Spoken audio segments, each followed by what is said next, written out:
People ask me for a photo.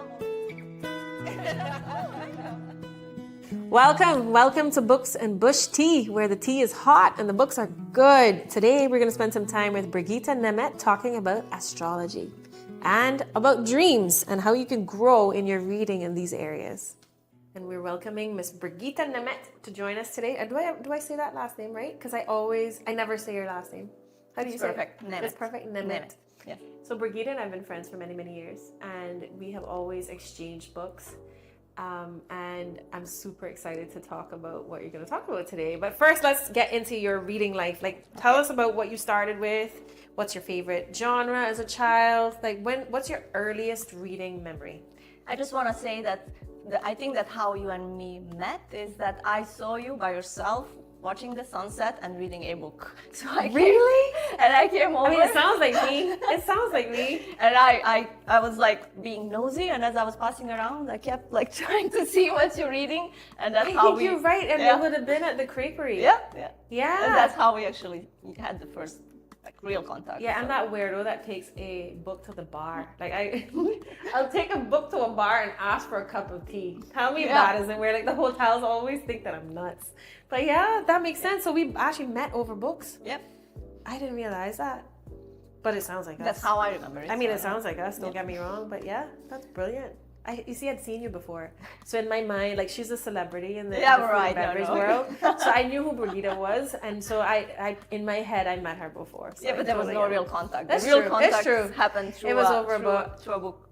And at that time in life, it was probably some garbage knowing me. But everyone needs garbage reading. No, I don't think so. I think it was interesting. Was I finding myself? Yeah.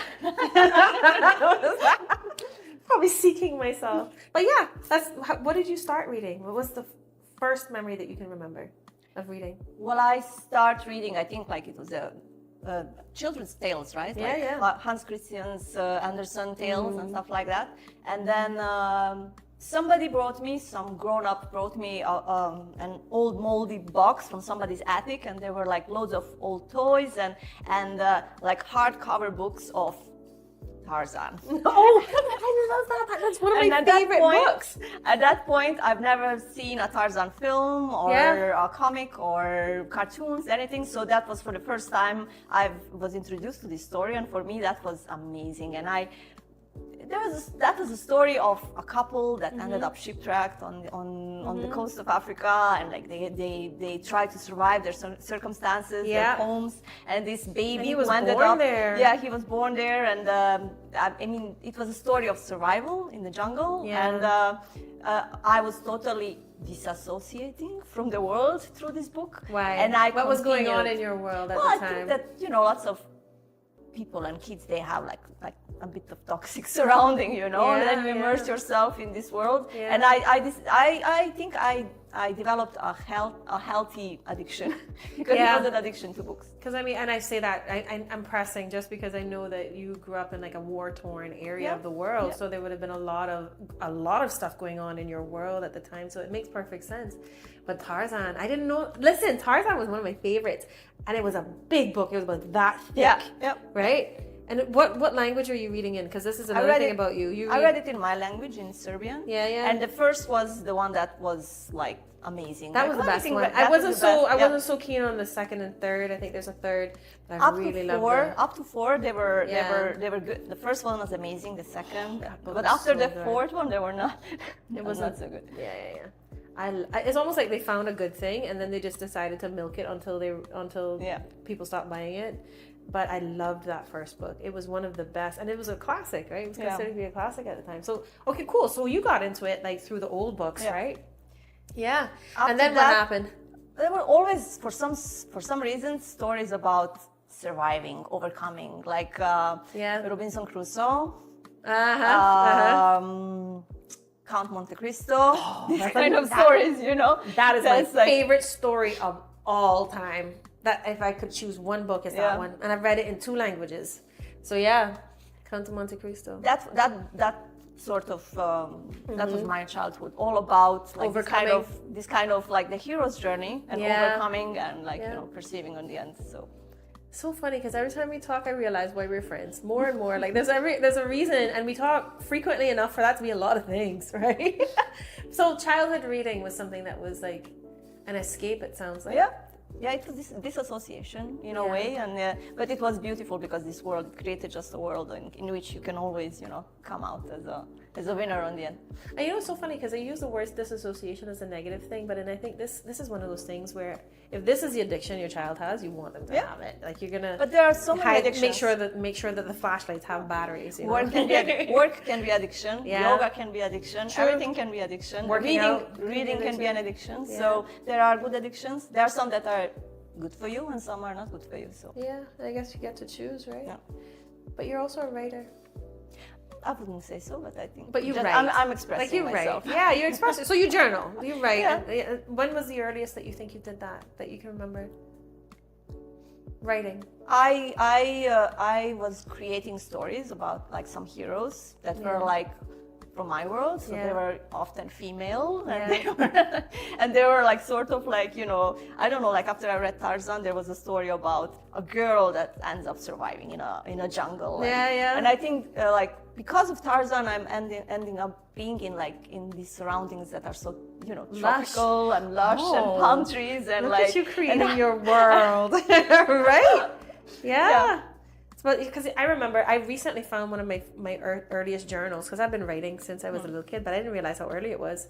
The first journal I remember that I found, because I have boxes of them, was a little locked journal. They had like ponies or something on it. And I was 8 years old. I was 8 and I was in Cayman Brac on vacation. And I think my first several journals, I probably did like 2 entries and I quit, because that's what you do as a kid. Like you start something like meh, and you forget about it. And then as a teenager, it started to become like a thing that I could be seen as a crutch, but like you say, it's similar to addiction. There's certain things that are really good for you, and then there's certain things that aren't. So reading was something that you used to escape. You didn't start with small stuff. You started with Tarzan. But you sunk your teeth into it, right? And which is interesting, I kept rereading the same book. So I would read it cover to cover and then start from the beginning, and in between read other books as well. So I do that. Yeah, and it's funny that our reading lives do that, right? So and sometimes those are the ones you relax to, the ones where you know something, you know what's gonna happen. Yeah, and so you moved into like I hear that you started with the literature. Is there any other type of book that you would have started to read growing up? This kind of literature was going on for me through childhood, so it was always like the hero journeys and different heroes, and then like I think when I was about 15, 16, then I found like Siddhartha, and it's gonna sound like a cliche, but The Alchemist, and books like that. I hear you. And these were now like different spiritual paths. It's not just about surviving like physical circumstances. It's about like spiritual journeys. So it's another hero's path in a way. So it's so funny because I feel like those of us who get into spiritual paths, right, or alternative spiritual paths of any kind, or start to explore beyond the beliefs that we grew up with, we start with something imaginative, right? So for me, it would have been like fairy tales. For you, like Hans Christian would have been like yours. But I hear that there's like a lean towards the survival stuff, right? Okay, cool. But then, of course, the spiritual path took you into places, right? So where'd you go? Well, I was imagining my future. I always wanted to get out of my country and get out of my family, get out of my circle, and have friends of different cultures and live in different cultures and see other continents, and travel by boats and plane and just get out of my little circle. And I was thinking, this is how I expand my mind, and this is how I learn about the world. And then I later on realized that maybe I lost the element of know thyself. To know myself, a different reading material was required, and this is where I get a little bit into like all sorts of esoteric books in a way, like in the astrology or dreams, tarot, numerology, all sorts of stuff. Yeah. Because for me, these are tools to learn about myself. Because before exploring the world, I don't know should you know yourself before you explore the world and the others, or the other way She always around? has these hard questions, man. She always and looks to me for these answers like, should I do this? You are my life coach. I know. You're so funny. Oh man, but you know what? I would think I was studying at the time. I was in training for life coaching when I met you. So it was probably one of the books that was required reading that I was reading. I'm just gonna sit here and obsess about whatever that book was. I bet you if I go back in my journals, I will find the day that I met you. You know, Probably. I think you were because you actually offered. Oh yeah, for you to come visit. You offered Yeah. to I don't know, I had a question anyway, so Yeah. But there was a book that you and I came across as well, and I think we both disliked it, and it was an unpopular opinion. Like 50 Shades of Grey or something. No, it wasn't that one. Even though that was one, right? I can't bother with that one. There was one. I shouldn't say that because it's not the romance genre. It's that book. That book wasn't for me. But there was one, A Course in Miracles. Oh yes. Yeah. Did you read that? I didn't get into it.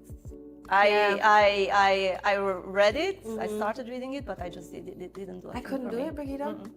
I could, and you know what I think it was? I think what it was for me is that it was pretending to not be Christian, using Christian language, and the methodology of it was like every day you read this, every day you read that, and it felt like a programming process.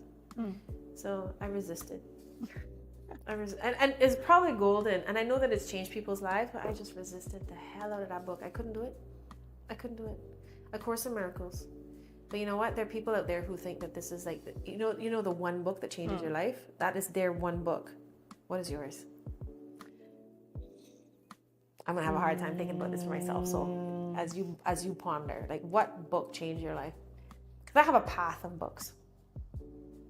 Well, actually, I'm not sure if it was Siddhartha or The Alchemist. Okay, yeah. Because that actually made me leave, and then be very stubborn about leaving and feeling empowered in a way, and searching for that personal legend, which is in the Alchemist, which I'm still not sure if I found it, but I'm still searching. Yeah. The Alchemist is a hell of a one. It's changed it, but now I think I'm ready to change it. I don't know if back or somewhere else, but I'm searching for the next book that is gonna to change your life. Yeah, I have to think about it for myself because I started reading Christian literature first, and there's a really good one called Wild at Heart, and it's for the guys, and Captivating was the one for women, but it was very, very gendered, and so I feel like I lost touch with that pretty quickly, then moved on. I can't remember what really broke me, because I was broken according to I broke out of a way of thinking. But there's a lot of them. The Power of Now. You've read that one as well. The Power of Now was a big one, and then The Power of Now led me to Conversations with God. I did not read that. You didn't read that one. From you. You got it from me, but you never went through it. I feel like that book calls to people that it's supposed to call to. It's not for everyone. But I was speaking with someone recently who'd read it in Spanish. But it's an interesting one because it has three volumes as well. No, 2. No, 3. It is 3 books, The Conversations with God. But what got you into astrology, history-wise? Well, that search for knowing yourself, because astrology is astrology is global. It's everywhere. Like, there are lots of people who do not believe in astrology, but every culture believed in some way in those 7 wandering stars. Because in the old times, people sat by fires and they watched the stars, and they noticed that the sky is always the same, but there are 7 points of the sky that are changing. And basically those points in the sky are they describe your character in a way, and your path.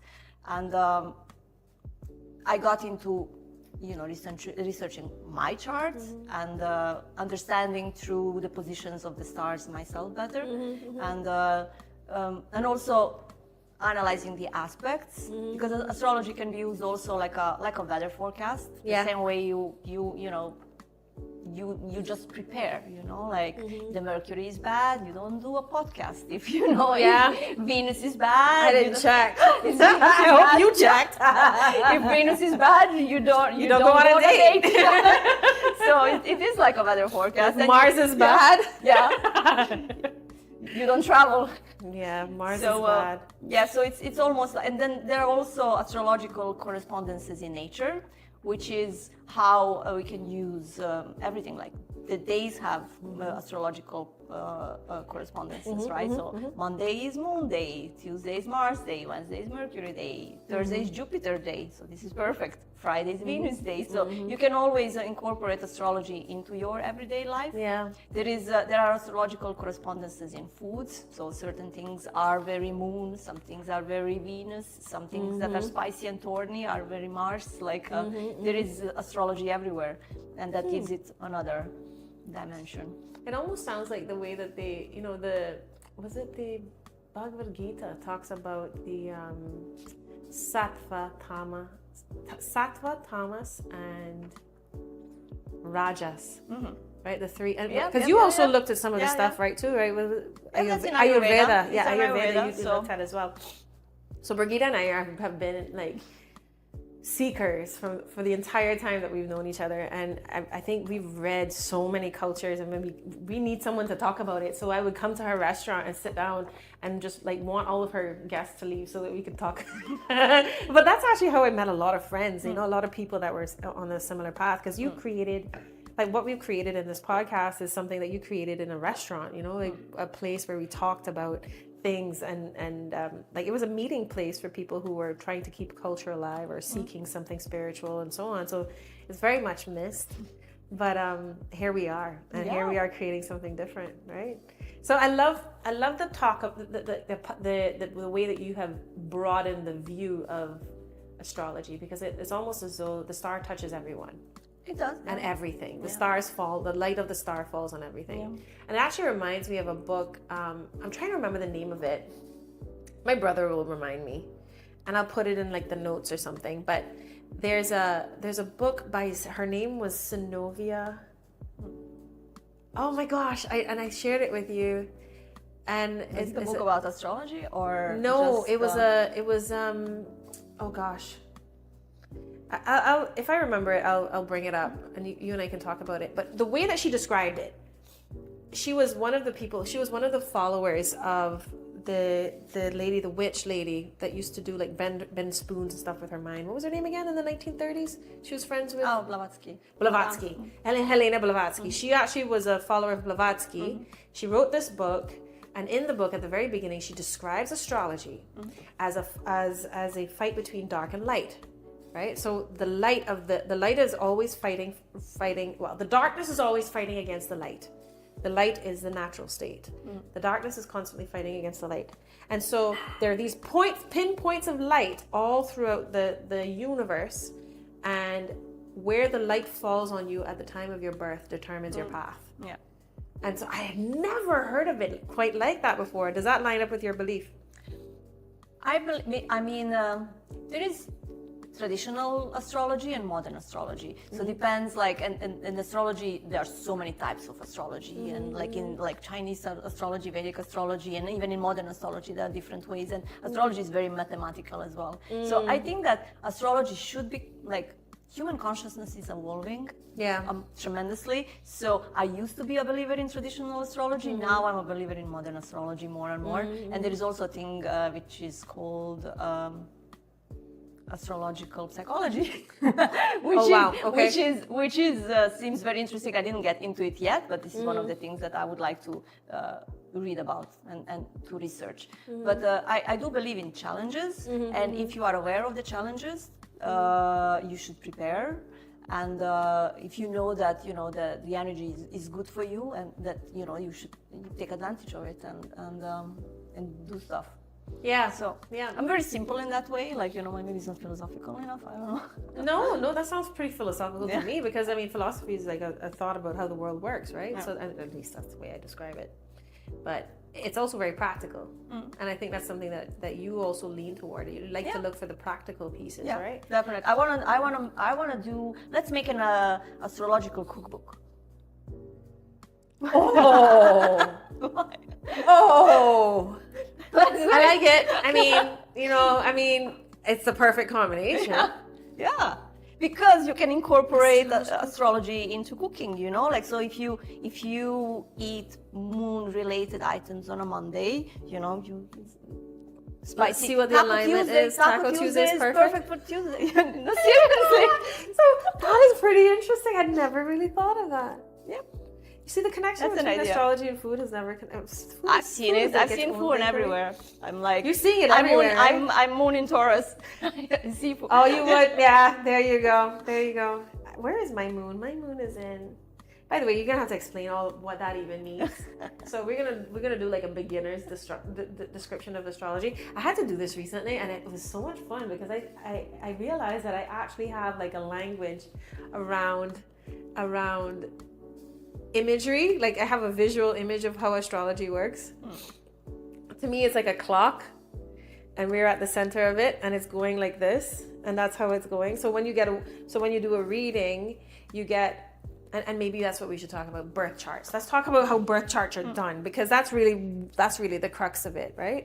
So how do you do a birth chart? I mean, now it's all generated by technology, but you actually know how to do a birth chart. Yeah, I have a program, so I can pull out anybody's birth charts.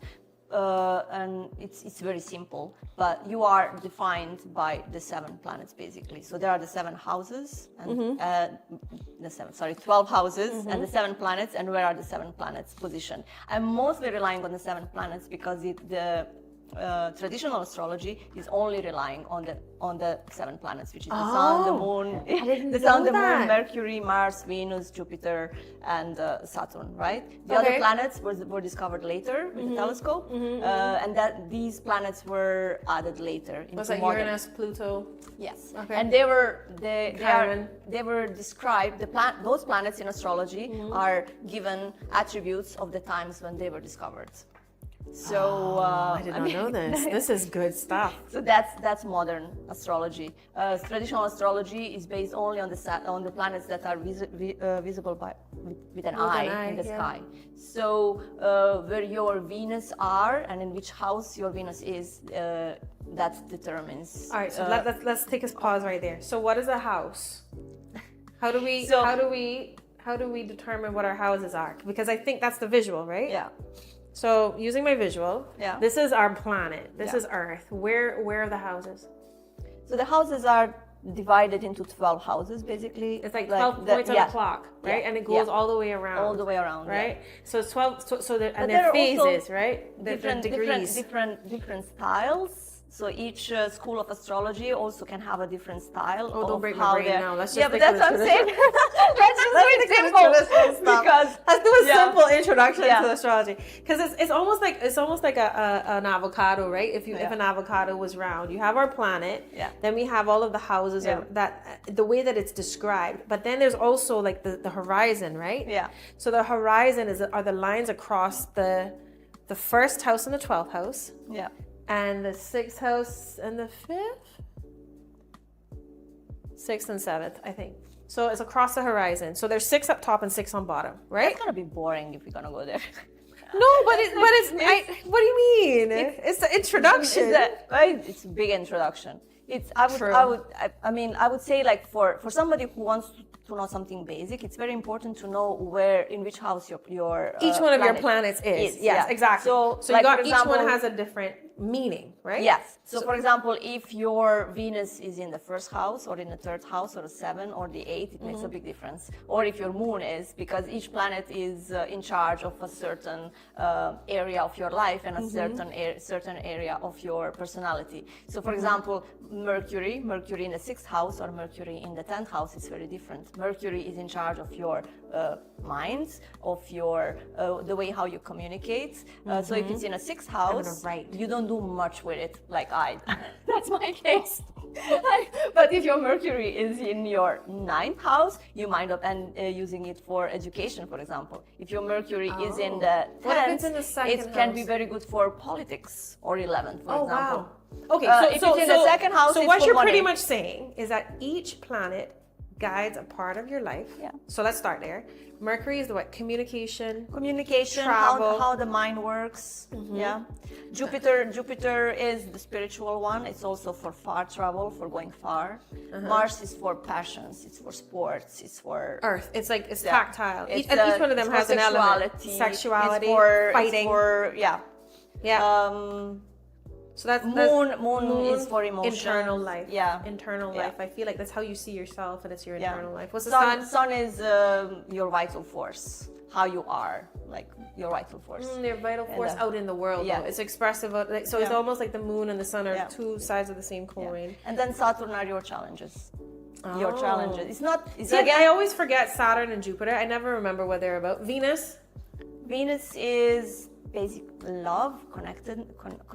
How you connect your, Pluto. Love My favorite. Pluto I am a Scorpio, so what is Pluto? Pluto is a new kid on the block, Like, actually, traditional astrologers, they say that that's not even a planet. That's not even a planet, and for me it is. I'm a Scorpio, so I am guided by Mars and Pluto. What does that mean, Brigita? You are you, and the secret She's trying not to insult me. That's what that was. She's like, "You are you, darling. You are you." Like, you need to have your chart. You need to have your chart. You want my chart? Yeah. I have a chart. I have a chart on my phone. I can show you. And it's crazy because they're all like in the bottom. They're at the break I'm gonna get my planets are all in the first three houses. I remember that because I have your chart. I have like my planets are in house 1, 2, and 3. There was something about it. There's something weird to the top. There was something weird because you have lots of challenging aspects, but there is something very good. I need to see your charts. I have 4 planets in Scorpio. Yeah. I have 3 in Libra. No. Wait, no. I think it's Scorpio and Libra, and I have some in Virgo. And my rising is Virgo, which is very, very frustrating. Apparently, I remember seeing an astrologer who was actually my Reiki mentor. She said to me, "Oh, this must be super." She herself is a Scorpio. She has 4 planets in Scorpio as well, 5 planets in Scorpio. But I have my planets in Scorpio, but my rising sign is Virgo. And she's like, that must be really frustrating because Scorpio is so overly expressive and Virgo's boring. But you know what? And contained. That's what she said. That's what she said. It doesn't mean it's true, but that was her thing. It was like, it's just so contained, so demure, so well behaved, and very much traditional in presentation, which is like the antithesis of what a Scorpio would be. The problem with rising sign is that and the rising sign, by the way, is the sign that is at the horizon, that is coming up over the horizon at the time of your birth. What time were you born? I was born at 2:09 a.m. Well, okay, your time. No, not everyone needs to know this. Because that is a little too much. I want to say that I think that the problem with the rising sign is that it's tied very much to, the degrees are changing usually every 3 to 5 minutes, and the times of the birth are recorded usually on a full hour, half an hour, 15 minutes. Not Yours is very like usually when I'm taking times for people, they were saying like 8 o'clock, and I was like, really, exactly 8 o'clock, not 8:03, 8:05, or 7:58. But what exactly planet does that 8 o'clock. impact? Because not all the planets move that fast. So what planet would that impact? No, mostly the rising, it could right? be like, for example, my rising sign. I believed and I was told that I was born at 6:45 p.m.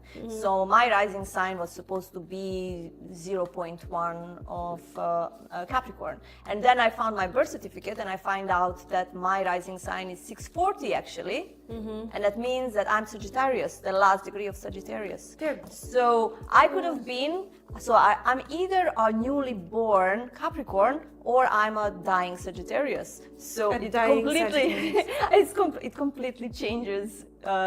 But that's not your sun sign. That's the rising sign. Okay, got it. So if the rising sign is Capricorn, that means that I am a Saturn, because Saturn guides the Capricorn.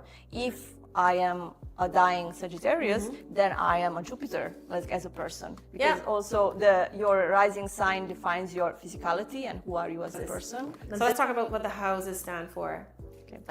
Okay. Everybody's chart is divided into 12 houses, and each house is in charge of one area of personality or of a life. So the first house is in charge of who you are. This is a house that says I am. The self. The second house is the I have. What you wanna have, what you don't wanna have, what you wanna refuse. All my stuff is in the second house. Oh boy. The third house is where you going basically, and also describes like the early education and your closest circle. The fourth houses are your roots and your home, your family. The fifth house is what you love, what your passions are, your lovers, like it's a house of pleasures. The sixth house is work, basic work, like something like everyday work, not like a career, but something that you do for money. Okay. And it also can be the house of like basic health and routines. The seventh house is partnership. So partnerships in business, partnerships in life, house of marriage as well. The seventh, that's the first one. So basically the bottom sixth house is about the self, and the 7th to the 12th is like they are the connections. So with the 7, it's like the partnerships. The 8th house is that for some reason, and it can also describe the occult. The 9th is spirituality, any sort of spirituality and higher education. I got something in the 9th house. Go on then, I'm listening. I believe it's the Chiron. Oh, the suffering. I'm suffering in spirituality. No, it's the teacher. It's your teacher. I know. I always read Chiron as suffering. Then the 10th is your highest point. The 4th is those are your roots and your lowest point. The 10 is your highest point, and that describes your education. The 11th, for me, how I see it, is your place in society, and how your place in society and your circle. And the 12th is where you retreat. I have no place in society. This is the Fortuna. This point is called Fortuna. Is it the Fortuna, or I don't have my glasses? It's one of the nodes, right? It's okay. It's fine. We're not going to get into my chart so much. But essentially, what you're saying is that depending on what house the planet is in, the planet will interact with the quality of the planet will interact with the quality of the house to determine your experience in life. The way, like the planet is like a plant, and the house is like the soil. So sometimes this planet is growing in a dry soil or in a fertile soil, and like that's what's actually the depending where the planet is living determines the health of that part of your life.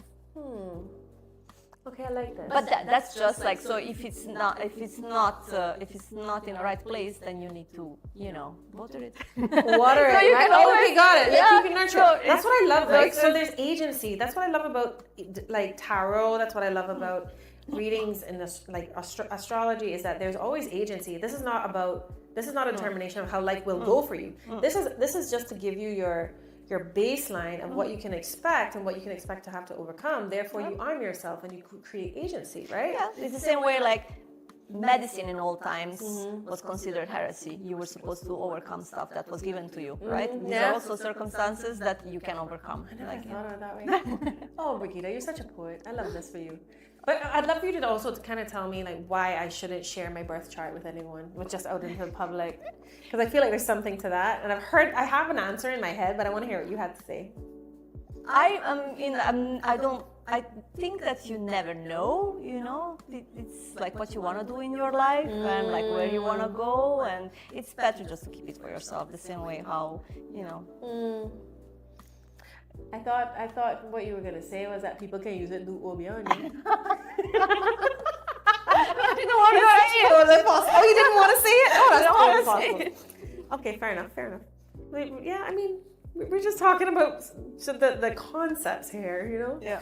Let's talk about the books, because I know that you have gone through this journey and you've studied quite intentionally, quite a lot of reading. And I'm going to pull one of these from behind here because I know that you actually, this was one of the ones that you worked with right over here as well.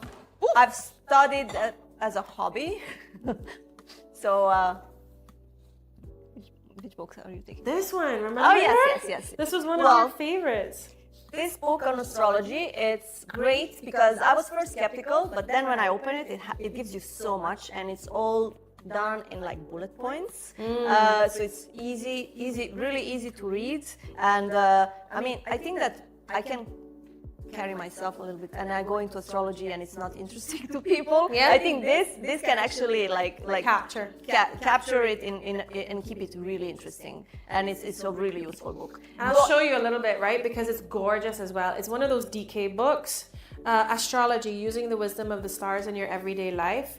And it's by Carol Taylor. But I actually bought this, and Brigita and I share a library when it comes to these things. But look at how pretty this stuff is. And it's so easy to learn. And I'm actually wondering, I wish that some of these were like in posters that you could put on the wall so that you could remember whenever you're thinking about these things. But this is one of the ones that we've talked about. Yeah. So this is it's a very good book to start on astrology. Yeah. But to start, but to go deep straight away. Yeah. It's thorough. It's quite thorough. I think it's almost like a textbook. So for me to study astrology, I used a book from Chris Brennan. This is an astrologer from Denver that started studying seriously astrology. Yes, Denver. So boy. He There's so much esoteric work and stuff in Denver. I love Denver for this stuff. He runs an astrology podcast from a place called Mercury Cafe. And he brings together different astrologers, and then they discuss different topics on astrology. He also translates ancient astrological texts, and he's bringing together all the astrologers from the world, and then they are trying to actually like merge it into and understand astrology better. Yeah, okay. And the book is Hellenistic Astrology. Hellenistic Astrology, and it's very a study serious. of fate and fortune. And it's a serious very serious book. Yeah. But I mean, like for somebody who has interest, it's the Bible, I think, for me. The Bible astrology. The astrology Bible. The astrology Bible. I mean, it's big enough, I'll tell you that. Yeah. But you can see what the chart looks like here as well, right? Like you can see that there's a horizon and there's a circle, and the wheel spins, so you get an image of it. But this is actually pretty serious, Brigita. It is super serious. I mean, this looks like a law textbook. Was it enjoyable? Was it accessible? Well, this book is much more accessible than that. Oh yeah. This is when you really want to turn this into your life's work. This is intense. Okay. Yeah, and this is the beginners. But you've always been this is the beginners. This is the beginner. But you see, this is why they always say, right? Astrology is a science. Yeah. All of these other things that astrologers study astrology for 4 or 5 years, like it's a university degree. Yeah. It's a science, which is probably why I don't do it. Still a little too mathematical for me. So if you wanna go through if you need to go through let's go through. Let's see. I just brought my books that change lives, which is Siddhartha and Love in the Time of Color. I was talking about this week. Amor en el tiempo de cólera. Yeah. Gabriel Garcia Marquez. This is one of the best. It sounds much better when you read it. It's just a sexy language, isn't it? I love that language. This is a good one. Yeah. Yeah. Then Siddhartha, he was my teacher. You know, I've never read Siddhartha. I've heard of Siddhartha, but never read it. Well, thank you, darling. I'll bring this back to you. Take this back. Very soon. Gautama. Why do I feel like I read this? I'm gonna read it. Thank you. Yeah. And then what I'm reading right now, I'm also quite obsessed with dreams. I know. So, and this is who I call whenever I have a funny dream. And then I have one for you, by the way. Do you have 2 minutes? Are you okay with this? Like, just I don't mean to interrupt your book story, but no? I had a dream that I had to eat, that I was like in a house, my old house, the cabin, and there was a bowl full of mushrooms, and I had to take 2 of them, 2 different types of mushrooms, and I started tripping, and everything started to look like it was under black light. That happened this morning. I'm so glad we're having this conversation, because now she's like going through the Rolodex. So I would say that it's a dream about being high, Brigita. I've never had a mushroom in my life. I need to process that. Let's that. I can't wait. Process that. We can talk about this later, like on the socials and stuff. I want to hear what everyone who watches thinks that means, and then I want to hear Brigita's read of it. But anyway, go ahead. The Alchemy of Dreams. Yeah, The Alchemy of Dreams. This is one of the books I'm reading. I have, I think, an excessive. I am buying everything I can on dreams and that's not a science. These are just opinions. Mm-hmm. But dreams are messages from the subconscious, right? And especially dreams that you remember. That's like a knock from the subconscious. I have something to say. Yeah. This is something that we should pay attention to. Mm-hmm. It's very hard to decipher because I don't believe in symbols in somebody's gonna say, oh, you jumped off a horse. That means something. Yeah. So it's tied to your personal symbolism. Yeah. But if you learn to decipher what a dream means for you, this brings you I really to a next level of consciousness. But isn't that so about a lot of these things? So for instance, tarot, we each have, some of us have idiosyncratic relationships with specific cards. So for instance, if I ever see the Justice card, I know I'm going to go through a breakup. Right, and it doesn't. That's not for everyone. But it's like really specific relationships to certain things. And then you're right. It's like you create your own symbology. That's a good one. Is that what this book speaks to? Is like the and let's show it. Speaks, yeah. Oh, it's pretty. Yeah. The Alchemy of Dreams: Transform Your Life. Develop a Friendship with Your Dreams by Wesley Wyatt. Okay. This is one of the books that I'm reading, and I'm reading everything that I can put my hands on, like anything when it comes to that dreams. is connected to dreams. So but again, you cannot really, you can only have your own research and your own point of view. And I'm also the first book on dreams that I read was Freud's analysis of dreams. So, and I read that when I was like 13, 14. But you were into Carl Jung's dream and archetypes as well, right? Yeah. So this is one of the ways that you can also know thyself. Yeah. Like I know that I dreamt a lot when I was younger of wandering into houses that are not in a really good condition, really always climbing stairs and the stairs are rotten and falling apart. Wow. But they are ancient and they're beautiful and and I'm looking for a room and it's not a habit. I don't have nightmares, but this is always like a search, and I'm always searching. You always are. I mean, this has been your thing, right? Yeah. For the time I've known But then, you. sometimes I dream of castles that are really that's all that tells you in the state of my mind and state of myself and my. And we had this conversation, right, about dreams not so long ago. Do you have dreams that come true? No, I don't. I do. You are also a lucid dreamer, so. Yeah, but I am a lucid dreamer, but I also.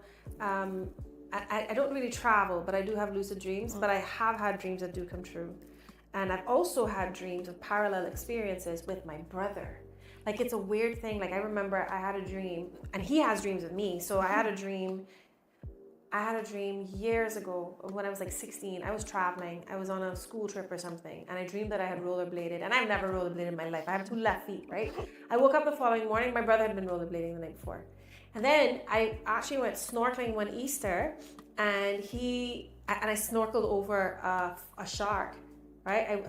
I went over it was like an 8-foot shark, and I almost walked on water, right? Like, this isn't a camera brag. I almost walked on water trying to get in, and I got on the phone immediately. I was like, I called him in Jamaica, and his girlfriend said he was sleeping, and she said she would call him as soon as he got up. Just tell him that I swam over an 8-foot shark. My brother got on the phone to me afterwards, and he was like, before you tell me, but by the way, he had dissed me earlier on that year for believing too much in my dreams. Okay? He told me that, our family does this thing where these things mean anything. You have to follow these gut feelings. So it was a real comeuppance and this was like 2 weeks later. It was 2 weeks later because it was Easter and I traveled to Jamaica right before, and then I was in Brack. And he says to me, he was in Jamaica. He says to me, before you tell me your dream, very, very humble, by the way, at this point, I just want to tell you, he described everything. He said, I was in 30 feet of water. The water was kind of murky. On the ground, it was kind of like that gray clayish type of sand. It had these tufts of grass, and I swam over a shark, and I was being chased by something, and we had been chased by a barracuda.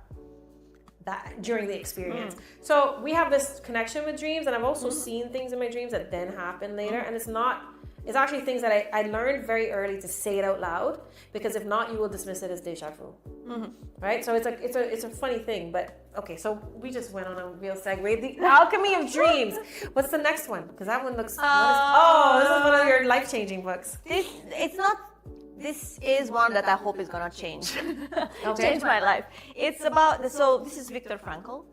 Viktor Frankl, he's an Austrian psychiatrist who survived the Second World War and the concentration camps, and then he continued working after the war, and there's a very interesting sentence that actually I think it's important, says when we are no longer able to change the situation, we change ourselves. So I think he started. Why does that sound so bad? No. I think it's the. No, I hear you. He started. It feels like you're giving in. Existential psychology. Fair enough, but where's my Mars? Let's not go there. My Mars, my Scorpion Mars. I'm joking, but yeah. That's okay. So he's saying when you cannot change a situation, you start to change yourself. Yeah. That can mean adapting. That can mean growing, transforming. Yeah. But it can also mean personal alchemy. I instantly feel like it's giving in. Yeah. Which will tell you how I see failure. But yeah. But that's a very long conversation for us to have. There's no failure because there's only modifying. And this is why I keep you around. Modifying your goals. So you can keep me straight and keep me out of the existential depression. that is a crazy mind. But lots of people have existential depression. Of course. And you know that lots of them that are not gonna admit it, but I mean, like, a lot of people do. And they say that gifted children actually have. One of the ways to spot a giftedness in a child is to look for existential depression. You know, what is the purpose of life? You're 6 years old. It's 2:00 in the morning. Go to sleep. You know, like that was our experience with like finding out that family members were gifted. Yeah, and so I think that less we are in that survival modes, more we get into existential crisis. Oh. It's almost like that's so funny because Esther Perel is one of my favorite writers, right? She's a psychologist, and she wrote the book Mating in Captivity. And she's such a profound thinker. I have so much time for her. She was on Trevor Noah's podcast a couple of weeks ago at the time of filming, and she was talking about friction. And in the absence of friction comes depression. In the absence of friction, you take things for granted. So if you have to wash your clothes by hand, you appreciate the cleanliness of your life, you know, it's like talking about, and of course, Trevor Noah keeps talking about community, right? He has this whole thing about we are now living in the West where we have now commoditized everything, right? And now we have to buy back community. We've lost community. So we have to hire the person to take care of our kids, which that used to be your auntie. You know, you have to call an Uber to take you to the airport. That used to be your brother. That used to be the village. That used to be the community. But I don't know where I was going with this, and we just went down into the depression that comes from not being in the survival mode. Yeah. But that's your response to what? Because depression, like some of the therapists would say, depression means depressed. Like your mind is just switched off because like you are not on the right path. But there has to be like space for thriving. when you are in depression, basically it's like your higher self is telling you that you're not on the right path, and there is like maybe you should, you know. Yeah, but it shouldn't be existential depression or survival mode. I feel like there's a third way to be. But you and I, we talk about this. But you and I have differences of view on this. But there has to be a space for thriving, because the modulation of life, right? There has to be a peak. I feel like depression might be the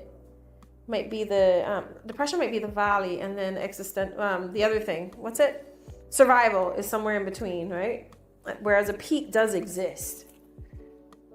The peak has to exist.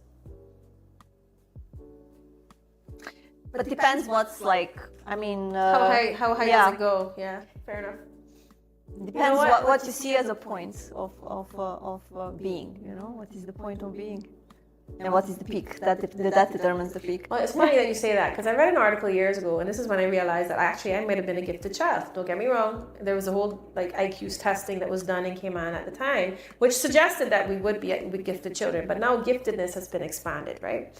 So this article that I found on gifted children spoke to gifted children and existential depression. Mm-hmm. It spoke to parents on how to support your child as they experience existential depression. They're going to be asking you questions that you cannot answer. Like, what is the purpose of life? Why are we here? Etc. Right?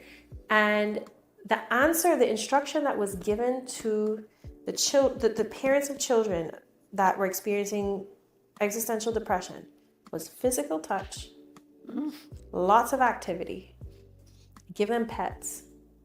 So active touch, grounding in the world, right? Come out of your head, get into your body, right? And get out into the sports teams and make friends and go like the sensual. You have to connect them to the sensual, or they will, or it's just a spiral from there, right? But you know what? You and I will figure out the meaning of life one day, my darling. Thank you very much for these books. It has been a pleasure to have you. And I would love for you to come back on at some point in time and we talk tarot. Okay. Right? And maybe a few of us at that point. There are a couple of us that could get together on that conversation. That might be a challenge for... We read for each other. Oh, really? Oh, that would be funny. Oh my goodness, that would be too much.